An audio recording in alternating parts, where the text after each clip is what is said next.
जय श्री हरि। गरुड़ पुराण सरोद्धार, पहला अध्याय। भगवान विष्णु तथा गरुड़ के संवाद में गरुड़ पुराण। धर्म ही जिसका सुदृढ़ मूल है, वेद जिसका स्कंद है, पुराण रूपी शाखाओं से जो समृद्ध है, यज्ञ जिसका पुष्प और मोक्ष जिसका फल है, ऐसे भगवान मधुसूदन रूपी पादप कल्पवृक्ष की जय हो। दैवक्षेत्र नैमिषारण्य में स्वर्गलोक की प्राप्ति की कामना से शौनक आदि ऋषियों ने एक बार सहस्त्र वर्षों में पूर्ण होने वाले यज्ञ प्रारंभ किया।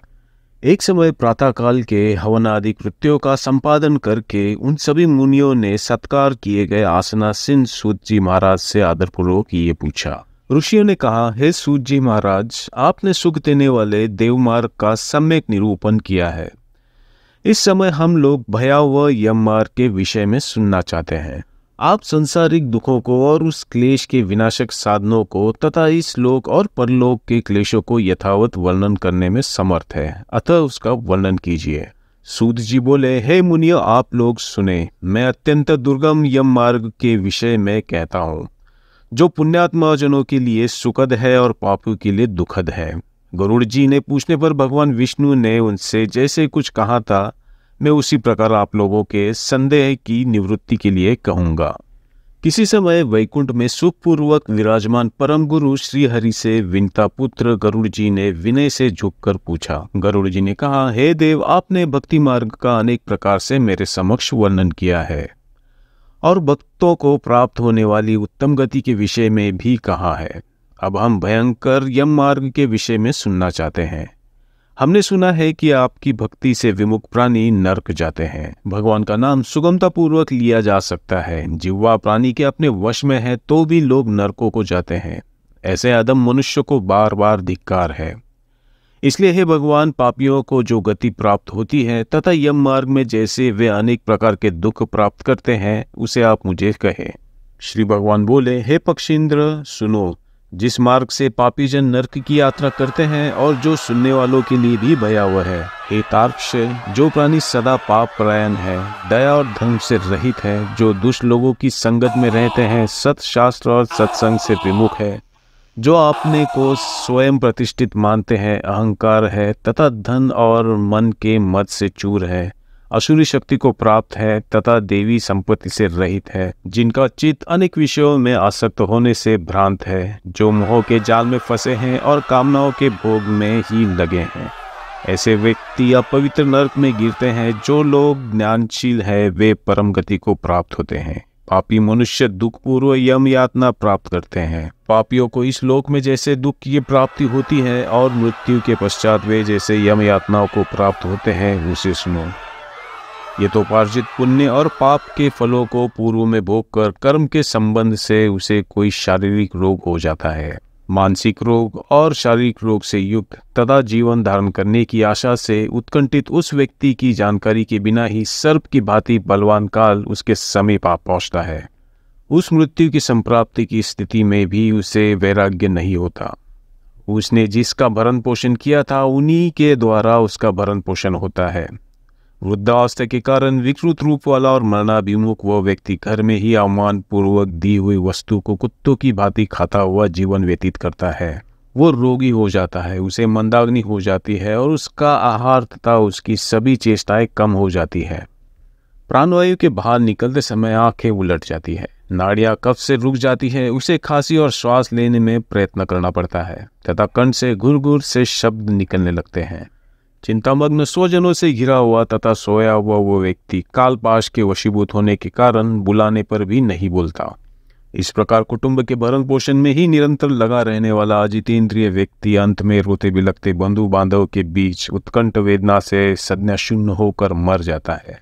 हे गरुड़, उस अंतिम क्षणों में प्राणी को व्यापक दिव्य दृष्टि प्राप्त हो जाती है, जिससे वो लोक परलोक को एकत्र देखने लगता है। अतः चकित होकर वो कुछ भी नहीं कहना चाहता।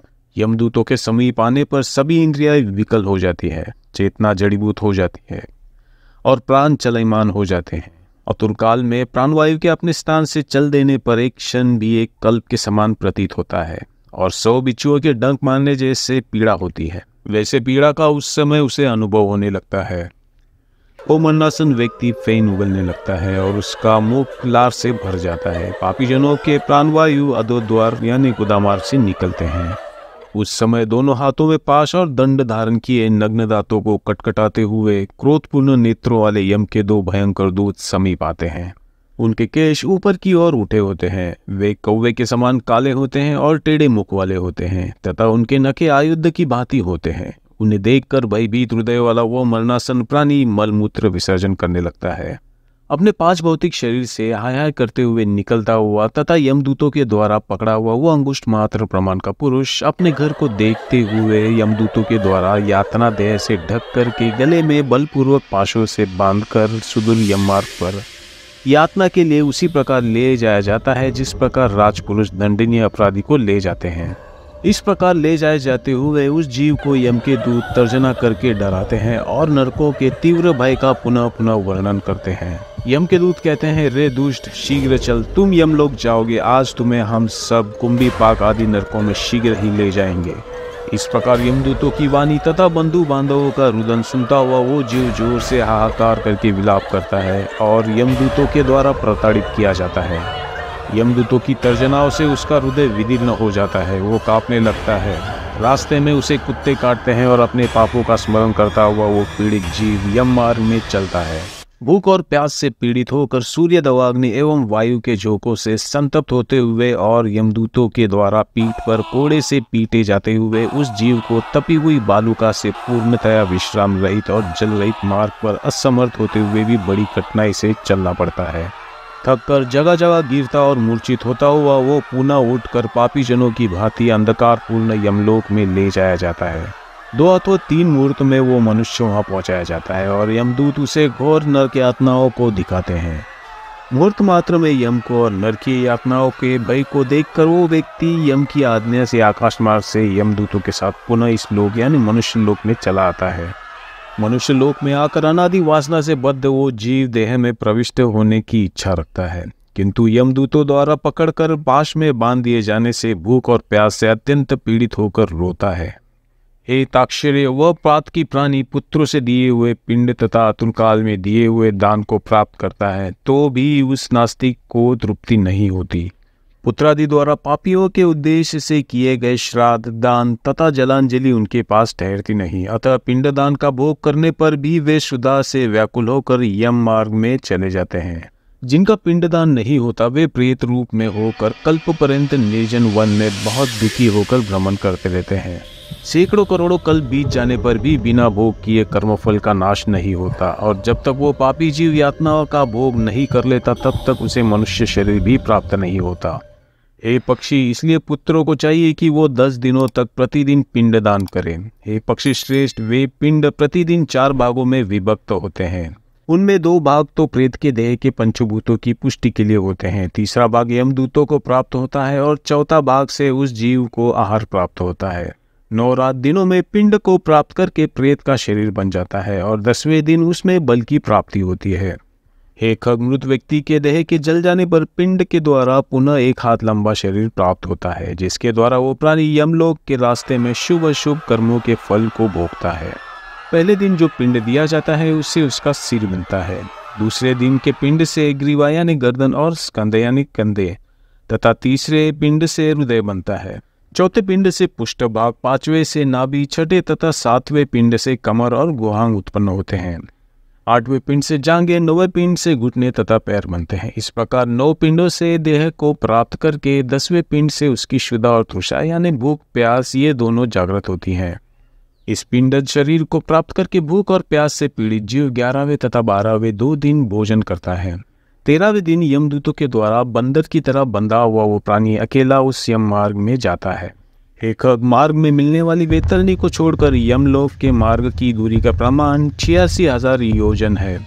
वो प्रेत प्रतिदिन रात दिन में 247 योजन चलता है। मार्ग में आए हुए 16 नगरों को पार करके पातकी व्यक्ति धर्मराज भवन में जाता है। पहला सौम्यपुर, दूसरा सौरीपुर, तीसरा नगेंद्र भवन, चौथा गंधर्वपुर, 5वां शैलगम, 6वां क्रौंचपुर, 7वां क्रूरपुर, 8वां विचित्र भवन, 9वां ब्रह्मपदपुर, 10वां दुखदपुर, 11वां नानाक्रंथपुर, 12वां सोतप्त भवन, 13वां रौद्रपुर, 14वां पयोवर्षणपुर, 15वां सीताढ़पुर तथा 16वां बहुभीतिपुर को पार करके इनके आगे यमपुरी में धर्मराज का भवन स्थित है। यमराज के दूतों के पाशों से बंधा हुआ पापी जीव रास्ते पर हाहाकार करता रोता हुआ अपने घर को छोड़ करके यमपुरी को जाता है। इस प्रकार गरुड़ पुराण के अंतर्गत सरोदार में पापियों के इस लोक तथा परलोक के दुख का निरूपण नामक पहला अध्याय पूरा हुआ। दोस्तों, आपको हमारी ये प्रस्तुति अच्छी लगी हो तो लाइक, शेयर एंड सब्सक्राइब जरूर करें। तो दोस्तों, मिलते हैं गरुड़ पुराण के अगले अध्याय में। जय श्री हरि।